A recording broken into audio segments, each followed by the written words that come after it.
Hello traders, good evening. मेरा नाम है सूरज और स्वागत है आपका मेरे YouTube channel royal option trading में। तो ट्रेडर्स, आज का हमारा सब्जेक्ट है एवरेजिंग करना। तो एवरेजिंग क्या होता है, एवरेजिंग कैसे करते हैं तो क्यों करते हैं, और एवरेजिंग नहीं करना है तो क्यों नहीं करना है, और करना है तो कब करना है, इसका मैं आपको थोड़ा सा एक्सप्लेनेशन करूंगा। ज़्यादा लंबा नहीं बताऊंगा, ज़्यादा लंबा वीडियो नहीं करूंगा, शॉर्ट में समझाने का प्रयास करूंगा और सिंपल लैंग्वेज में। तो उससे पहले मैंने एक इन्फॉर्मेशन आपको दे दूं कि मैंने मेरे यूट्यूब चैनल पे एक वीडियो डाला हुआ है, no price action, no indicator, no chart pattern का। तो मेरा जो स्ट्रैटेजी वो पेड स्ट्रैटेजी है, ठीक है। तो उसको आप बाय करने के लिए, उस स्ट्रैटेजी को खरीदने के लिए आप उस वीडियो को सबसे पहले तो पूरा देखिए। उस वीडियो में मैंने एक्सप्लेन किया हुआ है कि स्ट्रैटेजी कैसे वर्क करती है और कितना परसेंट उसका प्रॉफिट ऑफ रेशियो है। तो मेरे जो स्ट्रैटेजी का जो प्रोबेबिलिटी है वो 80 to 85% है, ठीक है। और उसका जो रिजल्ट है वो वीडियो में मैंने दिखाई है, मैंने टेलीग्राम चैनल पे भी जाके आपको दिखाया है। और आपको भी अगर चेक करना है तो इस वीडियो के नीचे टेलीग्राम चैनल का लिंक दिया हुआ है, मेरे टेलीग्राम चैनल का ग्रुप का। तो वहां पे जाके उस चैनल को ज्वाइन करके आप चेक कर सकते हो कि स्ट्रैटेजी का जो रिजल्ट है वो कैसा है, और आप खुद के आंखों से देख सकते हो, ठीक है। तो उसको बाय करने के लिए आप मुझे नीचे डिस्क्रिप्शन में आपको मेरा पर्सनल लिंक भी मिलेगा, टेलीग्राम चैनल का, मेरा पर्सनल टेलीग्राम चैनल का भी लिंक मिलेगा। अगर आपको कुछ इंक्वायरी करनी है तो उस टेलीग्राम चैनल पे मुझे पर्सनल टेलीग्राम पे मुझे मैसेज करके आप पूछ सकते हो और बाय कर सकते हो, ठीक है। और आप अगर वीडियो पे नए आए हो तो चैनल को सब्सक्राइब करो, वीडियो को लाइक करो और एक प्यारा सा कमेंट करो। तो चलिए शुरू करते हैं। तो आज का जो हमारा जो टॉपिक है वो एवरेजिंग करना है। एवरेजिंग के ना सिर्फ एक ही कॉन्सेप्ट होता है, एवरेजिंग कब करते हैं, क्यों नहीं करते हैं। सबसे पहले ये समझने से पहले आप क्यों करते हैं, एवरेजिंग कैसे करते हैं और क्यों करते हैं, इसको थोड़ा सा समझ लीजिए। ज़्यादा लंबा नहीं खींचूंगा, शॉर्ट में समझाने का प्रयास करूंगा, उसको थोड़ा सा फटाफट समझ लीजिए, क्योंकि अगर ज़्यादा लंबी बड़ी वीडियो हो जाती है तो कोई देखना पसंद नहीं करता, ठीक है। तो एवरेजिंग कब करते हैं, जैसे मान लीजिए कि यहाँ से मार्केट स्टार्ट हुआ, जस्ट सेकेंड, मान लीजिए यहां से मार्केट स्टार्ट हुआ, आप बैठे हो, तो आपको क्या लग रहा है कि इस लेवल के आसपास आपको बाइंग करना चाहिए। मतलब ये सपोर्ट का लेवल है मार्केट का। जैसे यहां पे 5 मिनट की कैंडल थी और यहां पे सपोर्ट की कैंडल थी, लेकिन फिर भी आपके मन में ना थोड़ा सा डाउट है। मैं ऑप्शन की बात बता रहा हूं। हालांकि ज़्यादा से ज़्यादा जो एवरेजिंग होती है वो शेयर्स में होती है। क्यों होती है शेयर्स में, क्योंकि सपोर्ट एंड रेजिस्टेंस के बेस पे जो लोग ट्रेड करते हैं उनको ऐसा लगता है कि भाई मुझे 100 रुपये पे बाय करना था, लेकिन इसका प्राइस कुछ दिन में, मतलब 2 दिन में, 3 दिन में 80 रुपये पे भी आ सकता है। तब वो लोग क्या करते हैं, जिनको एवरेजिंग करना है, तो वो अगर आपका कैपेसिटी अगर 10 लॉट का है तो 5 लॉट वो उस लेवल पे करेंगे 100 रुपये के प्राइस पे। मान लीजिए उनको लग रहा है कि यार 80 रुपये पे आ सकती है, लेकिन उन्होंने क्या किया कि 10 लॉट उनकी मतलब बाय करने की कैपेसिटी थी, तो उन्होंने 100 रुपये पे 5 लॉट बाय किए। और वो वेट कर रहे हैं कि अगर ये 100, 105, 110 अगर क्रॉस कर लेता है तो मैं 50 लॉट फिर से एक तो ऐड कर लूंगा, या फिर 80 पे आ गया तो मैं 5 लॉट फिर बाय कर लूंगा।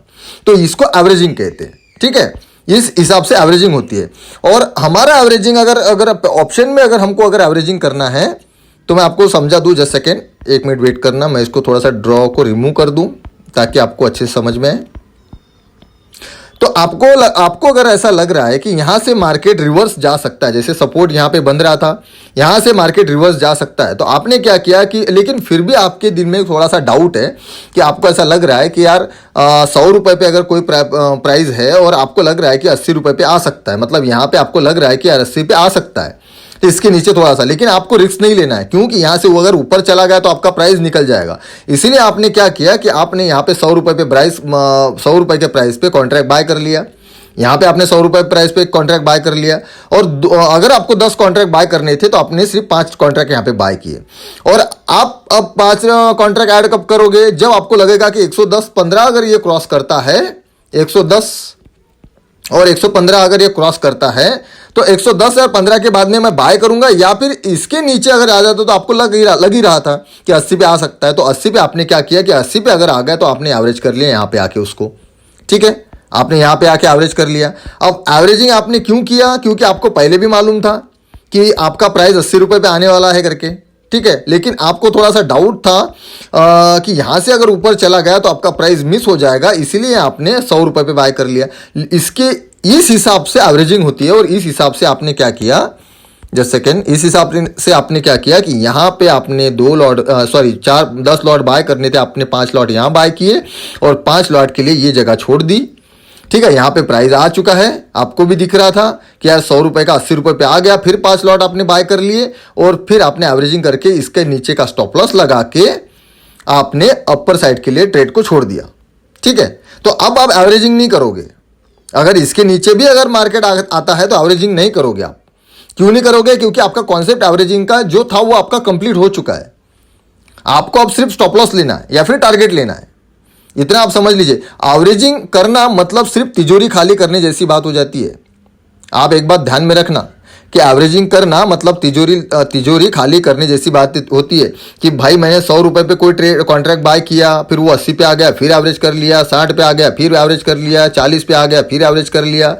तो जहां पे आपने 2000 का लॉस लेना था वहां आपने अपने 2000 का ले लेके पहला 2000 का लिया, फिर 2000 दो लॉट का 4000 का हो गया, फिर 4 8 लॉट का आपका 8000 का लॉस हो गया। तो एवरेजिंग अगर आप करोगे ना तो यही होगा। आप इतना ध्यान में रखना, एवरेजिंग करने से सिर्फ तिजोरी खाली होगी। और अगर गलती से आपको वो होल्ड करना पड़ा, आप अगर बाइंग पोजीशन में हो, देखो सेलिंग पोजीशन में हो तो कोई प्रॉब्लम नहीं है।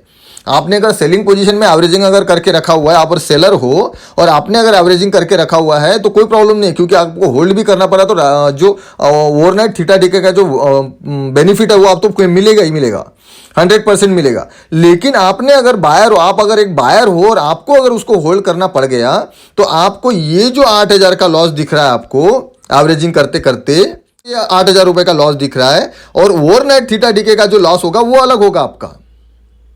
आपकी यहां पे आधी तिजोरी खाली हो गई, इसके बाद में आपकी आधी तिजोरी रात को खाली हो जाएगी जब ओवरनाइट थीटा डीके होगा। तो इतना कंसेप्ट आप समझ लीजिए कि एवरेजिंग करते टाइम ना कॉन्सेप्ट क्लियर होना चाहिए कि हमको अगर यहाँ पे बाय करना है, कोई भी कॉन्ट्रैक्ट अगर हमको यहाँ पे बाय करना है तो ये 100 रुपए पे है और 80 पे आ सकता है। आपको लग रहा है कि 80 पे आएगा, लेकिन आपका जो पॉइंट है थोड़ा सा आपको ये भी डाउट है कि यहाँ से भी ऊपर जा सकता है। तो आपका एवरेजिंग का जो कॉन्सेप्ट है वो चलता है, मतलब आपने फिर वो 80 पे आया, आपने दो बाकी के लॉट आपने ऐड कर लिए और यहाँ पे स्टॉप लॉस लगा के आपने ऊपर के साइड के लिए छोड़ दिया। तो इस हिसाब से एवरेजिंग होती है और ज्यादा से ज्यादा शेयर्स में होती है। ऑप्शन में एवरेजिंग करना मतलब सिर्फ तिजोरी खाली करने जैसी बात हो जाती है, इतना आप ध्यान में रखना। ठीक है, तो एवरेजिंग करने के चक्कर में ना पड़ो। आपने अगर कोई भी अगर कॉन्ट्रैक्ट अगर 100 पे बाय किया और आपने अगर 80 पे अगर स्टॉप लॉस लगा के रखा है तो 80 पे स्टॉप लॉस है तो 80 पे स्टॉप लॉस को काट दो। 2000 का लॉस है तो 2000 का लॉस लेके निकल जाओ, क्योंकि आगे भी मार्केट के दिन है, एक दिन में मार्केट खत्म नहीं हो जाती, एक ही दिन में मार्केट खत्म नहीं हो रही है, आगे भी मार्केट के दिन है। आपका कैपिटल बचा रहेगा, सेफ रहेगा तो आप ट्रेडिंग कर पाओगे। एवरेजिंग के चक्कर में रहोगे तो आपका एक ही दिन में, 2 दिन में, 3 दिन में आपका लॉस कैपिटल लॉस हो जाएगा, फिर आपका ट्रेडिंग करने का कोई मूड ही नहीं बनेगा, काम ही बनता ही नहीं है, कुछ बचेगा ही नहीं ट्रेडिंग करने के लिए। इसलिए एवरेजिंग के चक्कर में ना पड़ो। और एवरेजिंग करना ये कॉन्सेप्ट थोड़ा सा अलग है। एवरेजिंग शेयर्स में या फिर एकदम 100% जहां पे आपको लगता है कि एवरेजिंग यहां पे करना चाहिए और यहीं से मार्केट ऊपर जाता है, रिवर्सल हो रहा है, आपको टॉप और बॉटम एकदम परफेक्ट 100% पता है कि लग रहा है कि आपको 100% यहीं पे होगा, तब भी वहां पे एवरेजिंग होती है। ऐसे कहीं पे भी बीच में उठा के एवरेजिंग नहीं होती। ठीक है, तो इस कॉन्सेप्ट को थोड़ा सा समझ लीजिए। आज भी मैंने कोई तो भी एक टेलीग्राम पे या फिर कहीं पे पढ़ा कि देखा मैंने कोई बंदे ने एवरेजिंग करने करते के चक्कर में इतना बड़ा लॉस ले लिया कि उसको बंदे को अब होल्ड भी करना पड़ा। मतलब 10 से 15 हज़ार रुपये अभी वो फिलहाल के टाइम पे एवरेजिंग के चक्कर में 10 से 15 हज़ार से लॉस में है। अब वो बंदे ने, सामने वाले बंदे ने एवरेजिंग करके अभी 10 से 15 हज़ार लॉस भी ले लिया और बाइंग में बैठा है बंदा और सेलिंग में भी नहीं है। अब उसको ओवरनाइट थीटा डीके का जो लॉस होगा वो अलग होगा। तो सोच लीजिए आप एवरेजिंग का कितना बड़ा नुकसान होता है। तो एवरेजिंग के चक्कर में ना पड़ो कृपया। मैं आपको बिगनर्स अगर हुआ आप तो मैं आपको कृपया प्लीज़ मैं हाथ जोड़ के विनंती करता हूं कि एवरेजिंग के चक्कर में ना पड़ो। एवरेजिंग बहुत गलत बात है और एवरेजिंग करने का एक अलग कॉन्सेप्ट है, अलग तरीका है। तो वो आप सीख लो पहले, उसके बाद में एवरेजिंग करना। ठीक है, तो आई होप कि ये वीडियो आपको समझ में आएगा।